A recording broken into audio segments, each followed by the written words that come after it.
S'il y a bien un muscle que la majorité des pratiquants veulent développer, c'est les pectoraux. Et pourtant, c'est un des muscles les plus mal entraînés en salle. Beaucoup de personnes pensent que le problème vient de leur programme, mais dans la majorité des cas, c'est surtout dû à un mauvais recrutement musculaire, à un mauvais placement ou à une mauvaise technique, ou des exercices mal choisis. Et dans cette vidéo, je vais t'expliquer exactement comment développer des pectoraux de manière efficace. On va parler de l'anatomie que tu dois vraiment comprendre, de la technique et de la sécurité, de la programmation et surtout d'un facteur dont presque personne ne parle, qui explique pourquoi un exercice peut être excellent pour quelqu'un et très mauvais pour quelqu'un d'autre. Alors reste jusqu'à la fin de la vidéo si tu veux tout savoir. En tant que coach et pratiquant de musculation avant tout, c'est que chez beaucoup de pratiquants qui galèrent à développer leurs pectoraux, c'est presque toujours les mêmes erreurs. Alors aujourd'hui, on va les corriger.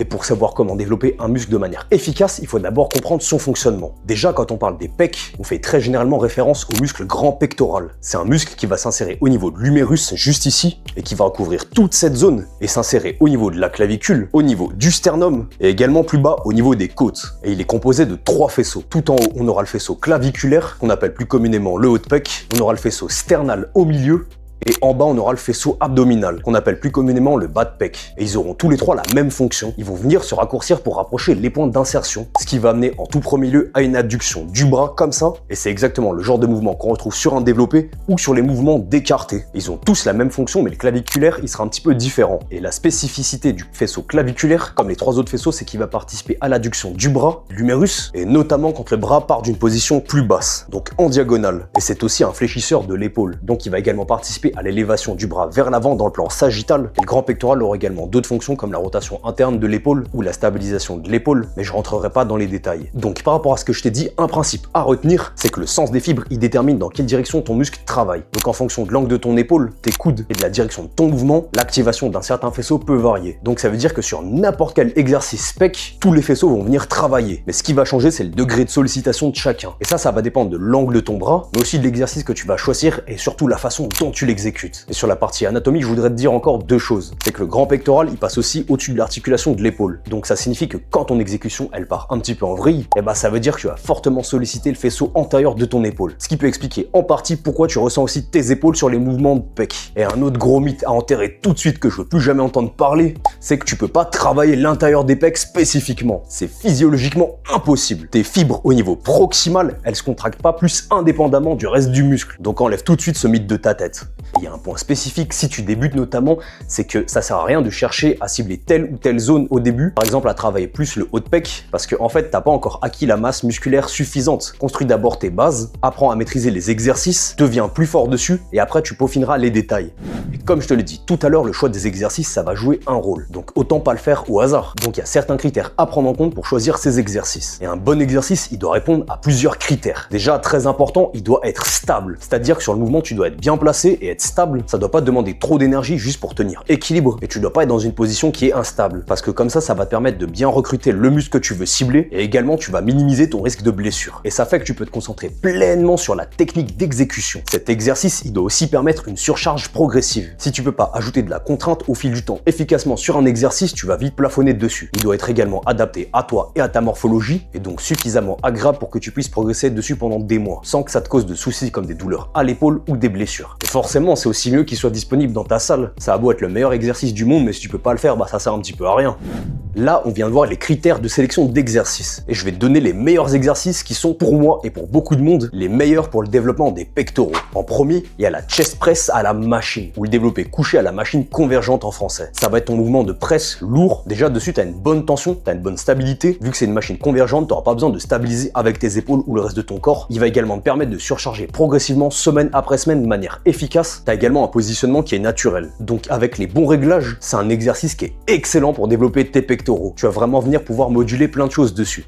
On a également le cable fly, l'écarté à la poulie. C'est un excellent exercice d'isolation pour tes pectoraux. Il va remplir exactement ta fonction d'adduction de l'humérus et tu as une tension qui est continue du début à la fin du mouvement. Tu as une très forte contraction dessus, également un très bon étirement et tu vas recruter très efficacement tes pectoraux dessus. C'est un exercice qui est très accessible en salle et c'est encore mieux si tu le fais avec un banc assis parce que tu seras encore plus stable et ça te demandera moins de travail de stabilité avec les épaules, les jambes ou d'autres muscles de ton corps. Mais c'est clair qu'en heure de pointe à 18h, c'est compliqué de mettre en place cet exercice. Donc si c'est ton cas, cas où ta salle n'a pas cet exercice, ce qui m'étonnerait fortement, le pec deck à la machine, ça fera très bien le job. Surtout si tu as une bonne machine et qu'elle est bien réglée. Donc ces exercices, c'est exactement ce qu'il te faut. Tu as un mouvement lourd et stable pour progresser en charge et un mouvement d'isolation qui remplit exactement la fonction du grand pectoral. Après, il existe forcément d'autres exercices si tu veux varier ou si tu as accès à d'autres équipements comme du dips, mais surtout à la machine. Ça sera beaucoup plus simple de recruter les pectoraux sur l'exercice à la machine ou bien des mouvements développés inclinés. Et également un autre exercice qu'on voit quasiment jamais, c'est le développé décliné. Il n'y en a pas dans toutes les salles, mais par exemple, si tu ressens beaucoup trop tes épaules sur les mouvements développés, ça peut être un exercice à intégrer à ta routine d'entraînement. Et si tu n'en gardais que deux, c'est ceux que je t'ai donné au début.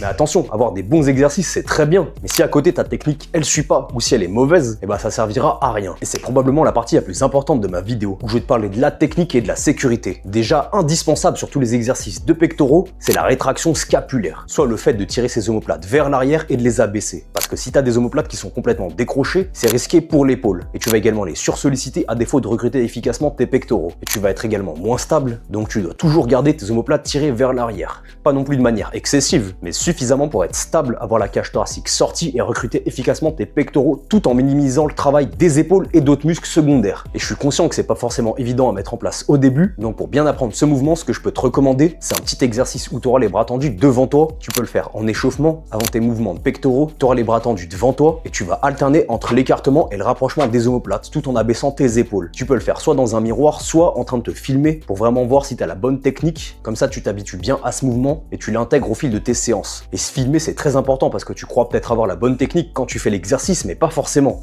Alors là, au moins, tu auras un point de repère. Et la position des omoplates, c'est hyper important parce qu'une cage thoracique ouverte et stable, ça permet un bien meilleur recrutement des muscles pectoraux et ça minimise l'engagement du deltoïde, notamment antérieur. Donc ça, faut le faire tout le temps. Et ça sera encore plus important pour toi si tu ressens tes épaules sur les mouvements développés. Ensuite, tu dois avoir une bonne trajectoire. C'est-à-dire que tu dois descendre ta barre au niveau des pectoraux, vraiment au milieu des pectoraux. Tu la descends pas trop haute au niveau de tes clavicules ou justement pas trop basse parce que sinon, tu risques de perdre en force. Tu risques aussi de te blesser et le recrutement, il va aller ailleurs, surtout pour stabiliser la barre. Tu dois également avoir un bon contrôle de ta charge parce que je vois beaucoup trop de personnes qui font tomber la barre et qui la remontent super vite. Mais justement, ça, c'est pas du tout optimal si tu veux vraiment recruter ton muscle ou si tu as du mal à le ressentir. Donc, contrôle toujours ta charge, surtout ton excentrique. Ça va te permettre de bien maîtriser le mouvement, de bien solliciter les pectoraux, quitte à ajuster ta charge d'entraînement. Également, tu dois avoir un bon positionnement des coudes. Quand je parle de positionnement des coudes, tu dois pas avoir les coudes complètement ouverts à 90 degrés, sinon tu risques de trop solliciter le faisceau antérieur de ton épaule. Et à l'inverse, si tu as les coudes beaucoup trop resserrés, tu risques de sursolliciter les triceps. Donc souvent, un bon compromis, c'est un angle qui se situe entre 70 et 45 degrés. Et également, ton amplitude, tu veux qu'elle soit efficace. Donc arrête de faire des demi-reps. Et souvent, si tu fais des demi-reps, c'est soit que c'est trop lourd, soit que tu n'as pas assez de mobilité. Donc ajuste ta charge, travaille ta mobilité. Et l'objectif, ça va être d'avoir une amplitude aussi grande que possible tout en n'ayant pas de douleur, en sollicitant le muscle de manière efficace et tant que tu gardes la tension sur les pectoraux.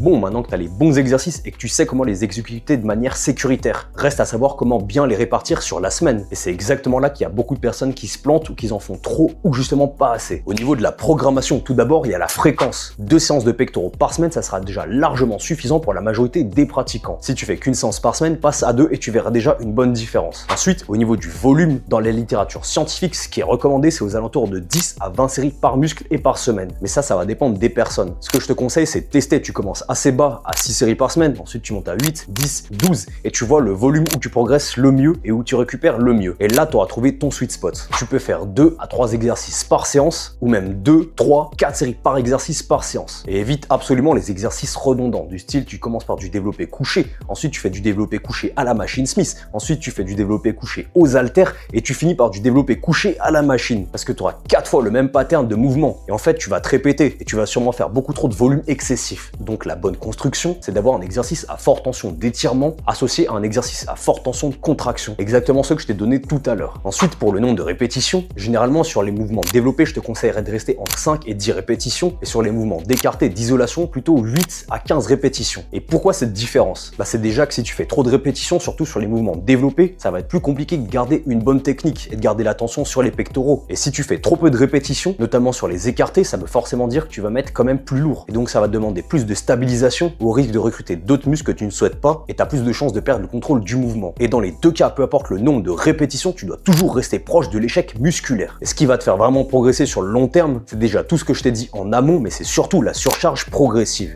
Et chaque semaine, en fait, tu dois ajouter une variable. Souvent, on pense que c'est juste le poids, et certes, c'est en partie vrai, mais il n'y a pas que ça. Tu peux ajouter une répétition, tu peux ajouter une série, tu peux améliorer ta technique d'exécution, augmenter légèrement ton amplitude, avoir un meilleur contrôle de ta charge. Enfin bref, tu as beaucoup de variables qui entrent en jeu. Donc chaque semaine, essaye d'ajouter une petite variable par-ci par-là. Et évidemment, le tout, ça marche si tu as une nutrition qui est adaptée à côté et une bonne récupération, notamment un bon sommeil. Donc typiquement, un exemple de séance qui peut être très efficace pour développer les pectoraux, tu commencerais ta séance par 3 séries au développé couché à la machine convergente pour 6 à 8 répétitions. Tu prends autant de temps de repos que tu veux tant que tu récupères suffisamment pour performer un maximum sur ta prochaine série. Ensuite, je ferai 2 à 3 séries d'écarté à la poulie assis pour 10 à 15 répétitions, avec également suffisamment de repos pour être efficace et bien performer. Ça serait par exemple 2 à 3 séries de développé couché à la machine convergente pour 6 à 8 répétitions proches de l'échec, tout en prenant suffisamment de temps de repos pour performer sur la série suivante et être efficace. Admettons 2 à 3 minutes. Et pour l'écarté, on va dire 1 minute 30 à 2 minutes de temps de repos. Et les temps de repos, ça reste toujours approximatif. L'important, ça va être de reprendre quand tu es prêt à performer de manière efficace. Maintenant que tu sais quasiment tout sur le développement des pectoraux, il reste un facteur très important et pourtant qui est très sous-estimé par la plupart des pratiquants. Et c'est un point que très peu de personnes abordent et qui fait qu'un exercice peut être très bon pour toi et mauvais pour quelqu'un d'autre, ou inversement. Et c'est ta morphologie. Et il y a plusieurs variables individuelles qui rentrent en jeu. Déjà, la longueur de tes bras, notamment de ton humérus. L'humérus, c'est l'os juste ici, là. T'as également l'épaisseur de ta cage thoracique, aussi la largeur de tes clavicules, et aussi tes insertions du grand pectoral. Déjà, sur l'humérus, et à quel point elles sont plutôt hautes ou basses sur ta cage thoracique. Si t'as une grosse cage thoracique qui est épaisse avec des insertions basses, à coup sûr, tes pectoraux, ça sera un point fort naturel. Personnellement, chez moi, c'est mon cas. Et si t'as une petite cage avec des insertions plus hautes, ça sera plutôt un point faible. Et le deltoïde antérieur, il aura tendance à dominer sur certains mouvements. Donc là, il faudra adapter tes séances, ton positionnement, et c'est là où par exemple le développé décliné, ça peut être un très bon outil pour toi. Si tu ressens beaucoup tes épaules sur le mouvement développé, également ce que tu peux faire, c'est de la préactivation en début de séance. Tu vas venir mettre une charge très légère sur la poulie et faire un mouvement d'écarté en unilatéral. L'objectif, ça va être de contracter fortement tes pectoraux tout en contrôlant ta charge, et tu vas venir les contracter volontairement. Ça devrait t'aider à sentir plus tes pectoraux pendant la séance. Tu peux faire 1 ou 2 séries avec un grand nombre de répétitions, 15, 20, 30 répétitions, peu importe. L'objectif, c'est pas du tout de se fatiguer, mais de solliciter ton pectoral, venir faire circuler du sang dans la zone et apprendre à bien le sentir. Donc reste simple, teste ce qui marche vraiment pour toi, assure-toi d'avoir toujours une bonne technique d'exécution, un bon contrôle de la charge et de bien recruter tes pectoraux. Donc on a vu plein de choses aujourd'hui. Et si tu appliques tout ce que je t'ai dit dans cette vidéo, je suis sûr qu'en quelques mois, tu peux avoir une très grande différence sur tes pectoraux. Et si tu as du mal à développer tes pectoraux et que tu veux qu'on analyse ta morphologie, ton programme, ton exécution et identifier ce qui limite réellement tes progrès en musculation, tu peux remplir le formulaire en description. Et je regarderai personnellement ton cas et voir comment je peux t'aider. Si cette vidéo, elle t'a plu, n'hésite pas à laisser un like, envoie-la à quelqu'un qui a du mal à développer ses pectoraux et n'hésite pas à t'abonner pour la suite. C'était RZ Physics et je te dis ciao!